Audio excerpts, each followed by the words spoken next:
And then the final news story, Burlington man, which originally I thought meant Burlington, Vermont. I was very sad to notice that this wasn't a Vermonter, it's actually in Connecticut. Arrested for growing $8.5 million worth of shrooms. That is psilocybe cubensis, magic mushrooms, which I used once before. I wasn't actually myself a fan. I was a fan, I liked acid. And mescaline was great, although I only got borderline effects when I used it. I used it twice. The first time, it didn't really do anything. Mild visual change for a short time.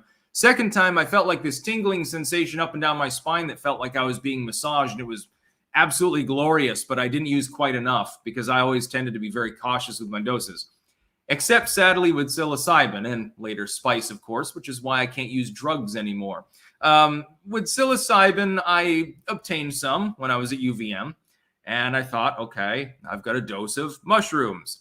The problem is, and I probably should have known this from the price that I paid, it wasn't psilocybe cubensis. It was psilocybe azarescens, which is 4 times as powerful. So I'm using the shrooms, and I'm thinking I'm taking, okay, it's a dose.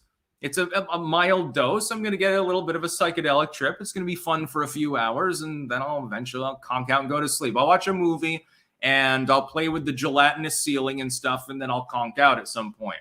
But that's not what happened.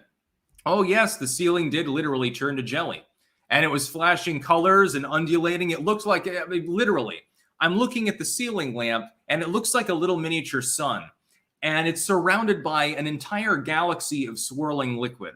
I look at the floor, it's changing colors and moving around, which did cause nausea, strangely. I could pick it up in my hand and it would melt into my hand, and I'm like looking at myself like this, and the floor is dripping off my hand.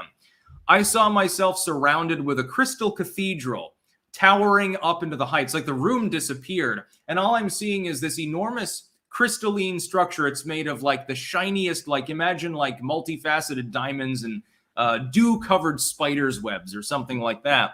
And I was like, holy shit, this is some strong stuff. Problem is, it got a lot stronger than that. And at some point, it became too strong for me because I hadn't used it before. And I said, fuck this. And I went to bed. I woke up at some indeterminate point a few hours later and thought I was covered in blood because I touched myself. I was all sweaty. And when I looked at the sweat, it looked like blood. I'm like, oh shit. At some point, I blacked out and I injured myself while I was high. Fuck. I turned on the light. Of course, the illusion was gone. I'm not covered in blood. I'm just very sweaty. And I came out of it about 10 minutes later, and I was like, oh, thank fucking God. Thank God the shrooms are gone. And it's funny because most people say shrooms are chill and acid is harder. But I took LSD 3 different times, and I fucking loved it. Not going to lie, disclaimer, I'm not telling you to use these substances. I'm just saying that when I used them at the time, I had a fucking great time with LSD. Psilocybin, not so much. Again, there was a reason. If I had had a regular dose, I'm sure that it would have been a mellow, fun time. That's not the experience that I had. Don't even ask me about the spice overdose. Holy shit. I thought the ambulance driver turned into the devil at one point. It was a little bit of a difficult, few months of my life. Ended up in the psych ward, actually. Just a little bit about my drug exploration. But anyway, back to the actual news story.